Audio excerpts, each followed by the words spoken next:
بسم اللہ الرحمن الرحیم نحمدہ ونصلی علی رسولہ الکریم۔ قابل احترام سامعین اور ناظرین، نبی علیہ والسلام کے خاتم النبیین ہونے کے بارے میں آپ کو ایک حدیث شریف بیان کروں، جو طویل حدیث ہے۔ حضرت ابو امامہ رضی اللہ تعالیٰ عنہ سے روایت ہے، وہ فرماتے ہیں کہ نبی علیہ والسلام نے فرمایا کہ میں خاتم الانبیاء ہوں، یعنی آخر الانبیاء ہوں، تمام نبیوں کا آخری ہوں، اور میرے بعد جو ہے نہ کوئی نیا نبی نہیں آئے گا، جس طرح آج تک نہ کوئی نبی آیا ہے نبی علیہ السلام کے بعد، نہ کوئی قیامت تک آ جائے گا۔ اللہ کی طرف سے مبعوث شدہ پیغمبر۔ ہاں، جھوٹ اور جھوٹے دعوے دار جو ہے وہ بہت آئے ہوئے ہیں، لیکن ان سے اپنے آپ کو بچانا چاہیے اور ان کی بات کا کوئی اعتبار نہیں ہے۔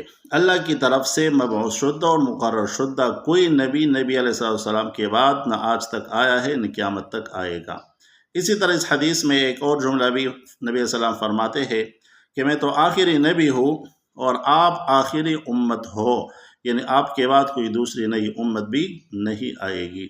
تو اللہ رب العزت تمام مسلمانوں کو نبی علیہ السلام کے آخری نبی ہونے پر پختہ یقین نصیب فرمائے۔